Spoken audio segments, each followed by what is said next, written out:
Every year, billions of people around the world see this exact image. Three kings, a manger, Christmas night. But what if everything you've been told about this scene is wrong? What if the Bible never mentions three visitors? What if they weren't kings at all? And what if they never set foot in that stable because they arrived almost 2 years too late? In 1967, a biblical scholar made a discovery that should have changed everything we know about Christmas. The visitors we call the three wise men are the most misunderstood figures in history. And when you see what Matthew's gospel actually says, you'll never look at a nativity scene the same way again. Here's something that will blow your mind.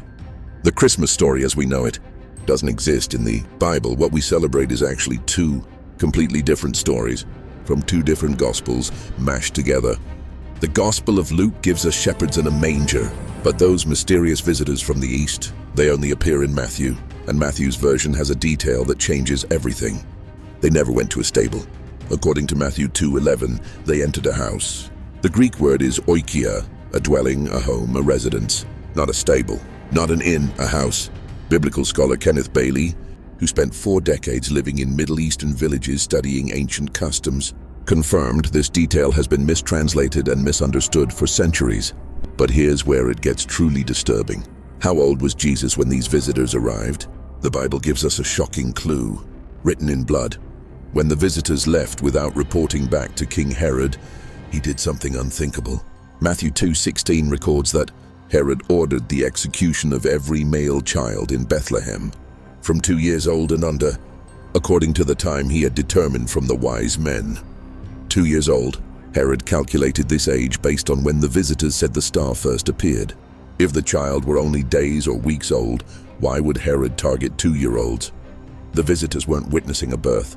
They were meeting a young child. The Greek word Matthew uses is paidion, meaning a young child or toddler, not brephos, the word for infant. Matthew chose his words carefully.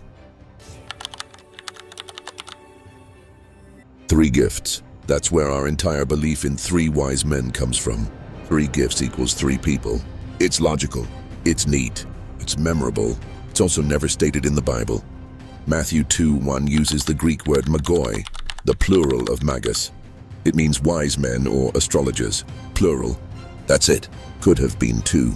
Could have been 20. Early Christian traditions couldn't even agree. Some Syrian churches believed there were 12, representing the 12 tribes of Israel. The number 3 only became official in Western Christianity around the 6th century when a text called the Excerpta Latina Barbari gave them names: Caspar, Melchior, and Balthazar. Names that appear nowhere in Scripture. Names invented over 500 years after Matthew wrote his Gospel. And they weren't kings. Despite the famous carol, We Three Kings, Matthew never calls them royalty.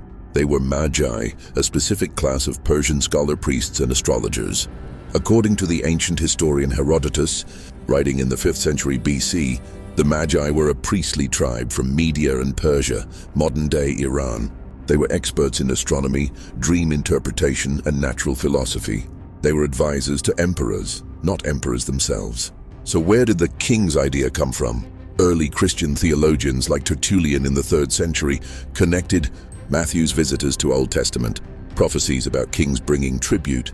It was symbolic. It elevated the story, but it fundamentally changed who these people were.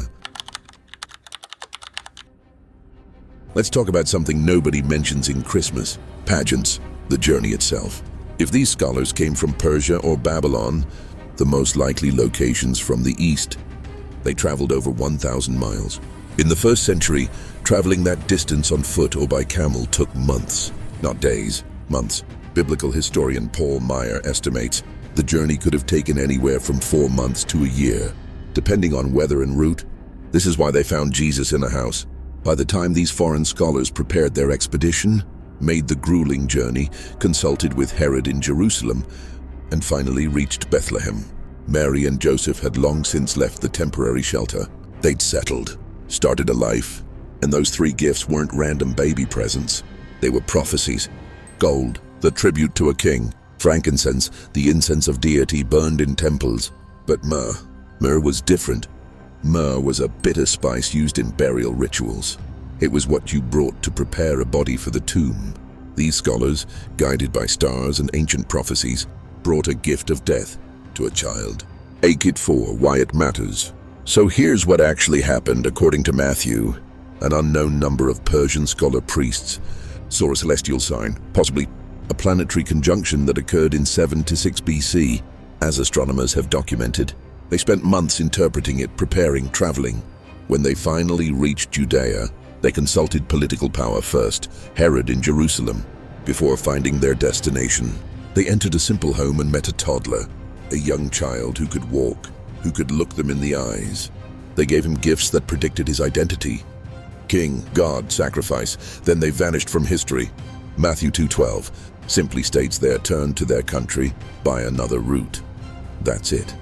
No names, no follow-up, no conversion story. The Bible drops them completely. Humans hate unanswered questions. We fill gaps. Over centuries, artists gave them faces. Writers gave them names. Traditions gave them kingdoms. None of it from scripture. All of it from imagination. And somehow those imaginings became more real than the text itself. That's the power of storytelling. That's also its danger. But this raises an even bigger question. If we've misunderstood the visitors from the East for 2,000 years, what else have we gotten wrong? The resurrection, the event that Christianity stands or falls on, 3 days between death and rising. But scholars have found something disturbing in the timeline. According to Jewish law and the gospel accounts, Jesus was buried Friday evening and rose Sunday morning. Friday evening to Sunday morning. Count it, that's not 3 days. That's roughly 36 hours. So what happened to the missing time? Was Jesus in the tomb for 3 days? Or did we misunderstand that story too? Subscribe now, because our next investigation will challenge everything you thought you knew about the most important event in Christian history.